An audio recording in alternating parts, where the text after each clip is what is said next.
Hello boys and girls, welcome back to a brand new review. This time we're reviewing the show iZombie Season 1. This show never seemed to interest me for a long time, but that is only because I only saw the wallpaper of the show and never the trailer. But after I finally watched the trailer, I thought I might as well give it a go and see what all the fuss was about. Anyway, it's time for a review. The story starts when we start to follow Liv Moore. Do you get the joke? In a normal life of being a doctor, engaged to an amazing person, just being an overall nice person. That is till she's invited to go to a boat party by a friend of hers. That is when her life changed forever. She became a zombie after a bad mix of drugs and alcohol started causing people on the boat to become crazy. She was announced to be dead as no one could feel her pulse, but when she woke up later that day, that is when her life changed. When a zombie eats brains, they take some of the memories and traits of the person's brain they've just eaten. Liv uses this to her advantage and tries to solve as many unsolvable murder cases as possible, thanks to her friends Ravi and Clive. It took 30 minutes into the first episode for me to get obsessed with this series. I think that the mixture of comedy with detective work made the show as good as it can be.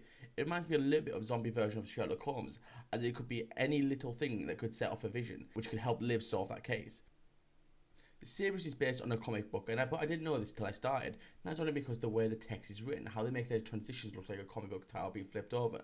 When I did a little bit more research about the show for this review, I found that to be true. I regret not starting the show earlier, as I love comic book to TV shows, hence why I love Marvel so much. The main areas in which this show takes place is in a morgue, where Ravi and Liv work together, a police station and Liv's apartment. But we do get to see a lot more of the Seattle, as well as the multiple new zombies being introduced throughout the season, as well as all the places that the murder victims happen to go. Each episode is 40 minutes long, but because of all the new locations and the often flashbacks with Liv after she's eaten her brain, it only feels like 20, if not shorter, which is both a good and a bad thing.